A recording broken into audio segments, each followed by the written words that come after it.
Hello everyone. आज हम पढ़ेंगे आयुर्वेद संग्रह 1 to 80 पेज सीरीज की सेकंड क्लास में पेज नंबर सेकंड। तो पेज नंबर सेकंड में आप देखेंगे सबसे पहले स्नेह की प्रविचारणाओं का वर्णन किया गया है, जिसमें आचार्य चरक ने स्नेह की 24 प्रविचारणाओं का वर्णन किया। देन उसी चैप्टर में 64 प्रविचारणाओं का भी वर्णन किया है रस भेदानुसार। आचार्य वाग्भट ने भी रसानुसार 64 प्रविचारणाओं का वर्णन किया, जबकि आचार्य काश्यप ने स्नेह की 20 प्रविचारणों का वर्णन किया है। तो ये है ना, ये 2002 में क्वेश्चन आ चुका है, तो संख्या आप याद रखेंगे। आचार्य चरक ने 24 64, आचार्य वाग्भट ने भी रसानुसार 64 और आचार्य काश्यप ने 20 प्रविचारणाएं कही हैं। देन स्वेदन के भेद का वर्णन किया गया है। तो साग्नि और निराग्नि स्वेद के भेद की संख्या बहुत इंपॉर्टेंट है। आचार्य चरक ने चरक सूत्र 14 में साग्नि 13 स्वेद कहे गए हैं, जो कि थे संकर प्रस्तर नाड़ी परिशेकावगाहन जेन्ताकश्मघन कर्षु कूटी भू कुंभकेश्च कूपहोल्लाक इति स्वेदयन्ति त्रयोदशा। 13 प्रकार के साग्नि स्वेद कहे, जबकि 10 प्रकार के निराग्नि स्वेद कहे थे। व्यायाम उष्ण सदनम गुरु प्रावणम शुद्धा बहुपानम भय क्रोध उपनाह आह आतपा। देन आचार्य सुश्रुत ने साग्नि स्वेद के 4 भेद कहे हैं, जो कि है ताप स्वेद, उष्ण स्वेद, उपनाह स्वेद और द्रव स्वेद। तो इसमें कौन से दोषों पे कार्य करते हैं, बहुत इंपॉर्टेंट है। तो ताप स्वेद और उष्ण स्वेद को श्लेष्मग्न कहा गया है, तो इसके लिए निमोनिक है ताऊ को कफ निकलता है, तो ता से ताप, उ से उष्ण और श्लेष्मग्न। उपनाह स्वेद वातज्ञ कहा गया है, जबकि क्वेश्चन आ भी चुका है पंजाब पीएससी 2017 में। द्रव स्वेद को कहा गया है अगर वात कफ पित्त संश्लिष्ट अवस्था है, इस कंडीशन में द्रव स्वेद इंडिकेटेड है। आचार्य सुश्रुत ने जबकि निराग्नि स्वेद के 7 भेद कहे गए हैं। आचार्य वाग्भट ने अष्टांग हृदय में देखेंगे तो साग्नि स्वेद के 4 भेद कहे। ये क्वेश्चन आ चुका है बीएचओ 2014 में, जबकि निराग्नि स्वेद के 10 भेद कहे गए हैं। आचार्य काश्यप ने साग्नि स्वेद के 8 भेद का वर्णन किया है, ये ध्यान रखना। फिर आचार्य चरक ने निराग्नि स्वेद के 10 भेद कहे हैं, सिमिलरली लंघन के भी 10 भेद कहे हैं।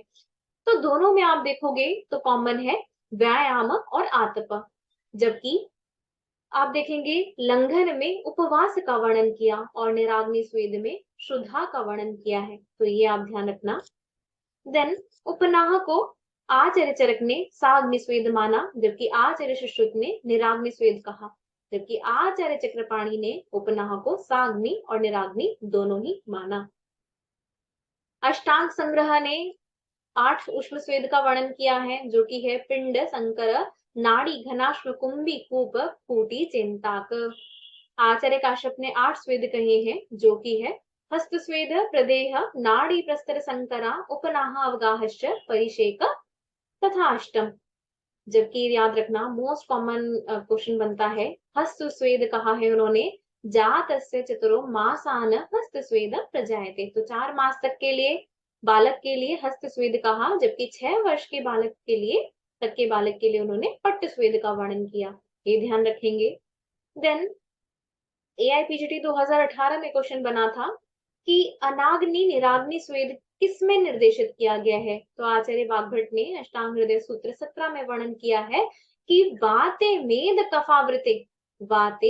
कफावृते कंडीशन में या निराग्नि स्वेद का वर्णन किया है। देन शिरोरोग की संख्या देखेंगे। आचार्य चरक ने 5 शिरोरोग कहे हैं, वात, पित्त, कफ, सन्निपात और कृमिज, जबकि आचार्य माधव सुश्रुत भाव प्रकाश और योग रत्नाकर ने 11 शिरोरोग का वर्णन किया। बाय चांस कंफ्यूज हो तो निमोनिक है माँ सु भायो या मेरे सुश्रुत भायो, तो इन्होंने कहे हैं 11 शिरोरोग। आपको याद होगा सिमिलर निमोनिक में मैंने आपको मेंशन किया था ग्रह योग की माधव सुश्रुत भाव प्रकाश योग रत्नाकर ने 9 बाल ग्रह का वर्णन किया है। तो उसमें मैंने आपको निमोनिक बताया था कि मेरे सुश्रुत भाइयों 9 बजे घर आते हैं, तो 9 बाल ग्रह कहे गए थे। तो इन्होंने कहे हैं वात, पित्त, कफ, सन्निपातज, रक्तज, श्रेयज, कृमिज, सूर्यावर्त, अनंतवात, अर्धाभेदक और शंखक, ये ध्यान रखना। अष्टांग संग्रह ने जबकि 9 शिरोरोग कहे हैं, और वही अष्टांग हृदय ने 19 शिरोरोग का वर्णन किया, जिसमें उन्होंने 10 शिरोरोग और 9 कपालगत रोगों का वर्णन किया है।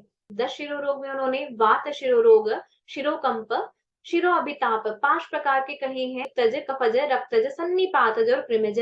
साथ में सूर्यवर्त, अर्धाभेदक, शंखक का वर्णन किया। साथ ही में 9 शिर कपालगत रोग कहे हैं, उपशीर्षक शिरोविद्रदी, शिरोग्रंथि, शिरा अर्बुद, अरुणशिका, दारुणक, इंद्रलुप्त, खालित्य और पलित। ये ध्यान रखना। नेक्स्ट हृदय रोग। आचार्य चरक, वाग्भट और भाव प्रकाश ने 5 प्रकार के हृदय रोग कहे, जो कि है वातज, पित्तज, कफ, सन्निपातज और कृमिज। वहीं आचार्य सुश्रुत ने सन्निपातज का वर्णन नहीं करते हुए 4 प्रकार के हृदय रोग कहे हैं। संख्या आप याद रखेंगे। देन प्रमेह पीड़िका, प्रमेह पीड़िका में बहुत कॉमनली क्वेश्चन बनता है।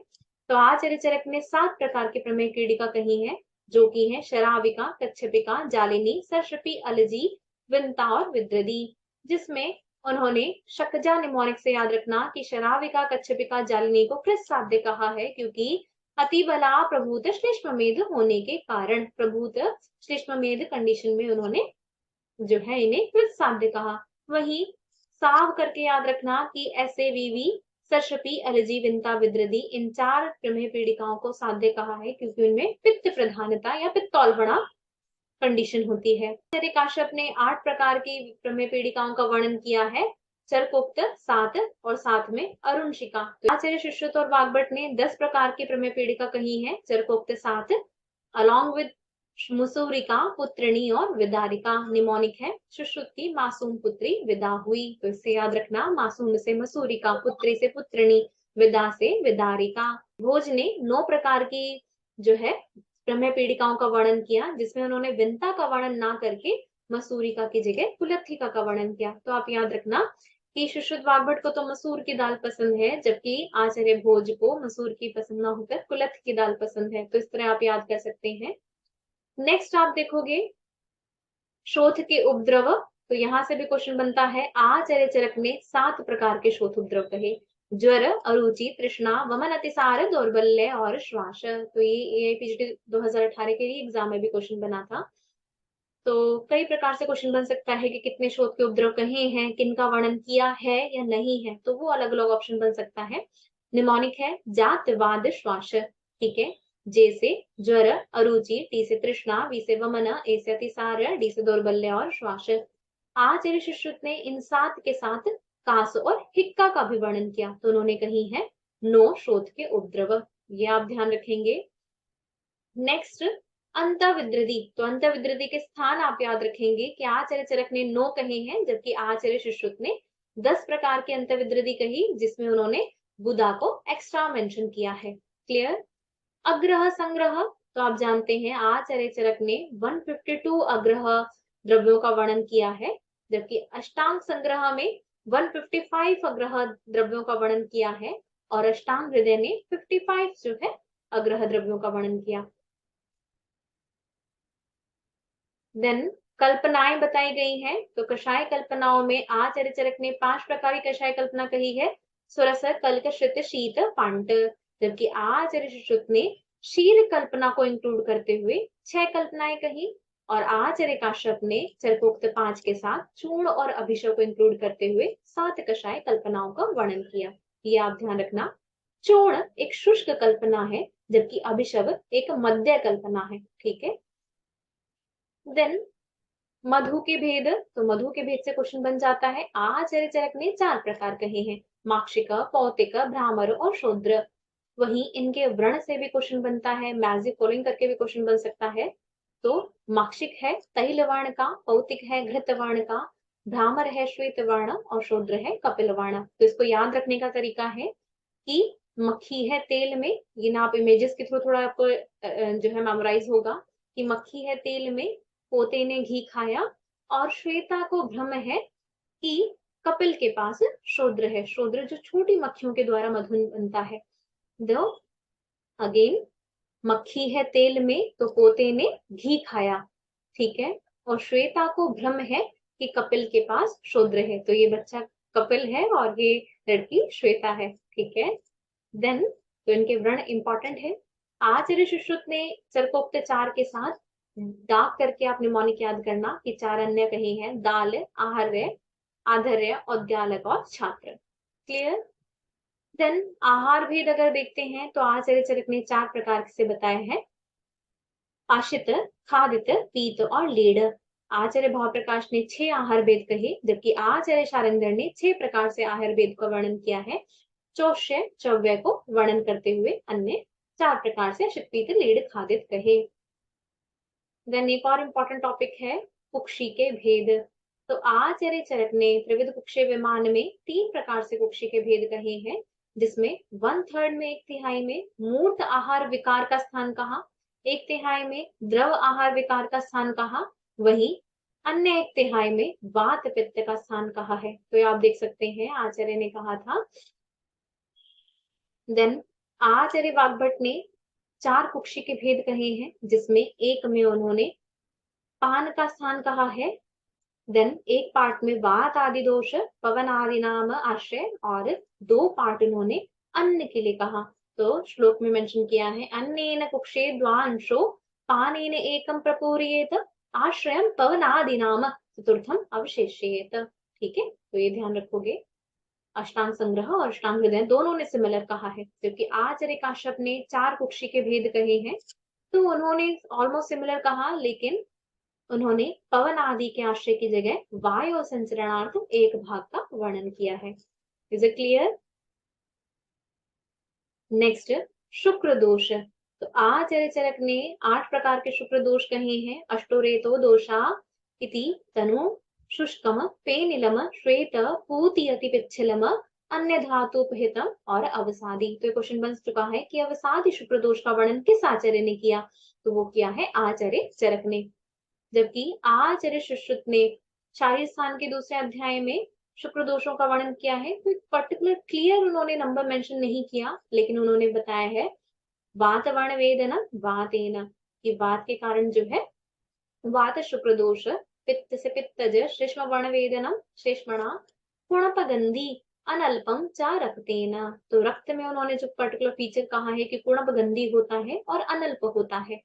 ग्रंथिभूत में तो ये दोष प्रधानता पूछी जाती है। ग्रंथिभूत शुक्र दोष में दोष प्रधानता है श्लेष्मवात। तो ग्रंथि के कोई भी भेद हो उसमें हमेशा आपको प्रोडोमिनेंस मिलेगी वात और कफ की, ये ध्यान रखेंगे।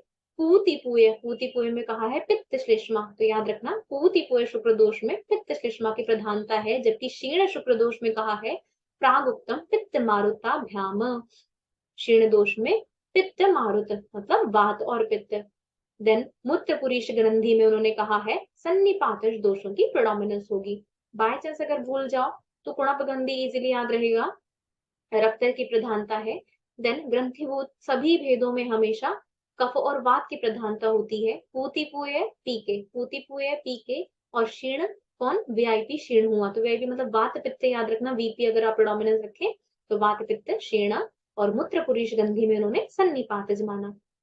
साथ में साध्य साधता का वर्णन करते हुए पुणपगंधी, पूतिपूय और क्षीण रेतस को कृत साध्य कहा, जबकि मूत्र पुरीश रेतस को असाध्य कहा। अन्य जो 4 है वात पित्त कफ रक्तज, ये साध्य कहे जाएंगे। क्लियर? नेक्स्ट इसके बाद देखोगे आर्तव काल। तो आचार्य चरक ने चरक चिकित्सा 30 में कहा था आर्तव काल पंचरात्रानुबंधी, जबकि आचार्य सुश्रुत और वाग्भट ने स्रवती त्रयम 3 दिन तक आर्तव काल कहा है, जबकि आचार्य हारित और भेल ने 7 दिन का आर्तव काल का वर्णन किया, और आधुनिक समय में 3 से 5 दिन का आर्तव काल माना गया है। तो ये आप अच्छे से कवर कर लेना, ये जितने न्यूमेरिकल है उन्हें तो आप अच्छे से याद रखना। देन हम पढ़ेंगे 3rd पेज, तो तब तक आप 2nd पेज कवर करो, एंड कोई भी क्वेरी हो then you can ask. Okay, all the best.